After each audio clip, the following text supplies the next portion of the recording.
आऊज़ु बिल्लाहि मिनश शैतानिर रजीम बिस्मिल्लाहिर रहमानिर रहीम। Knowledge factory के दोस्तों अस्सलाम वालेकुम। नाज़रीन इकराम, आपने आतिश फिशां के बारे में तस्वीर और टीवी में सुना और देखा या पढ़ा तो जरूर होगा। इसके फटते और बहते हुए लावे को देखकर एक अजीब सी हैबतनाक कैफियत तारी हो जाना एक आम सी बात है, लेकिन अगर कुरान पाक पढ़ा जाए तो समझ में आता है कि यह भी अल्लाह की एक बहुत बड़ी नेमत है। क्योंकि हाल ही में माहिरीन अर्जियात यानी ज़मीनी माहिरीन ने दरियाफ्त किया है कि पहाड़ों की भी एक अहमियत है और ये ज़मीन में बिल्कुल मेखों यानी कीलों की तरह गड़े हुए हैं। जदीद माहिरीन अर्जियात हमें बताते हैं कि ज़मीन का कुतर 6378 किलोमीटर है। ज़मीन की सबसे ऊपर वाली सतह ठंडी है, जबकि अंदरूनी परतें इंतहाई गर्म और पिघले हुए मादे की मानिद हैं जहां जिंदगी नामुमकिन है। और यह कि ज़मीन की सबसे बैरूनी परत जिस पर हम आबाद हैं इंतहाई बारीक है। मुख्तलिफ जगहों पर इसकी मोटाई 1 से 70 किलोमीटर तक है। चुनाचे ये मुमकिन था कि ज़मीन की यह पतली परत अपने ऊपर बोझ की वजह से किसी भी वक्त डगमगा जाती, जिसकी एक वजह बल पड़ने का अमल है, जिसके नतीजे में पहाड़ बनते हैं और ज़मीन को इस्तेहकाम मिलता है। लिहाजा इसी वजह से इस पर पहाड़ों को मेखों की तरह बना दिया गया ताकि ज़मीन का तवाज़ुन बरकरार रहे। कुरान मजीद फुरकान हमीद में इसके बारे में इरशाद बारी ताला होता है, क्या यह सच नहीं है कि हमने ज़मीन को फर्श बनाया और पहाड़ों को मेखें। नाज़रीन इकराम, आतिश फिशां की 3 इकसाम होती हैं। नंबर 1 जिंदा आतिश फिशां, नंबर 2 खुफ्ता आतिश फिशां और नंबर 3 पर है मुर्दा आतिश फिशां। जिंदा आतिश फिशां ऐसा आतिश फिशां है जिससे मादे का इखराज वक्तन फ़वक्तन होता रहता है और हर थोड़े वक्फे के बाद इसका लावा निकलना शुरू हो जाता है। इसके बाद है खुफ्ता आतिश फिशां। दोस्तों, बाज आतिश फिशां ऐसे होते हैं जो कि तवील अरसे तक खामोश रहते हैं। इसके बाद अचानक ही इनमें आतिश फिशानी का अमल शुरू हो जाता है। नंबर 3 है मुर्दा आतिश फिशां।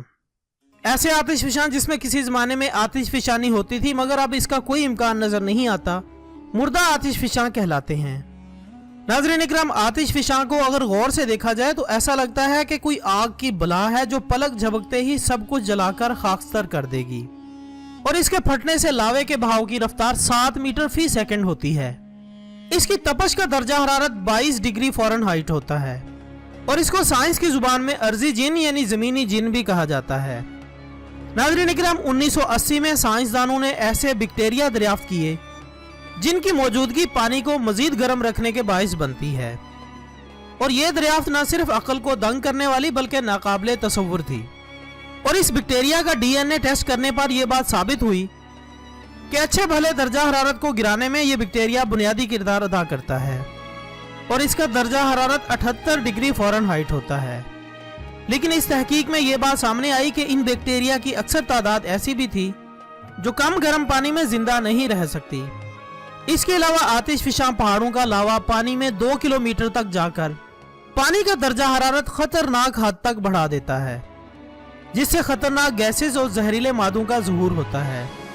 इसके अलावा पानी में पाई जाने वाली तमाम मखलूक भी इस लावे की वजह से मर जाती है। नाज़रीन इकराम, इसके अलावा ऐसे आतिश फिशाओं का भी पता चला है जो समंदर की तह में होते हैं और इन्हें क्वाची वोल्कानो कहा जाता है और इनका बहने वाला लावा समंदर में 45 किलोमीटर तक जा सकता है। जब साइंसदानों ने इन आतिश फिशाओं का दर्जा हरारत देखने के लिए कैमरा इनकी अंदर वाली तह में डाला तो ये देखकर कुदरते खुदावंदी पर अश कर उठे कि ना तो इस लावे ने समंदरी माहौल को जहर आलूद किया और ना ही इससे आबी मखलूक की कोई मौत वाक़ई हुई। हत्ता कि एक बड़ी शार्क मछली से लेकर छोटी जेली फिश तक सब महफूज थे। और इस लावे से एक मादा फूटता है जिसे गंधक कहते हैं, जो कि बारूद और माचिस बनाने के काम आता है।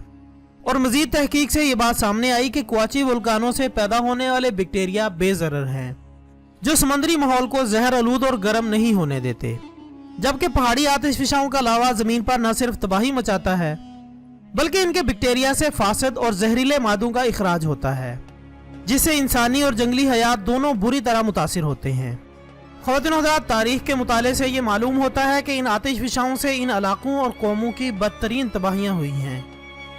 और वैसे भी देखने को तो ये आतिश फिशां और इनके नतीजे में होने वाली तबाही और बर्बादी है, लेकिन ये अल्लाह ताला का बदतरीन अजाब है जो इन दजाल और शैतान के पुजारियों पर अल्लाह की तरफ से नाजिल होता है।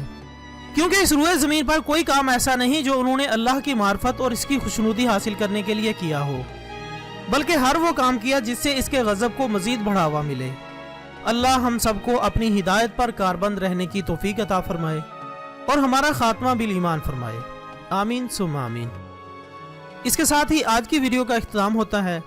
ویڈیو پسند آنے کی صورت میں اسے لائک کریں اور اسے دوسروں کے ساتھ بھی شیئر کریں۔ ہم کل انشاءاللہ ایک نئے ٹاپک کے ساتھ دوبارہ حاضر ہوں گے، تب تک کے لیے اجازت دیجیے گا۔ اپنا دوستوں، رشتہ داروں اور گرد و نواح کے تمام لوگوں کا بہت خیال رکھیے گا۔ اللہ حافظ۔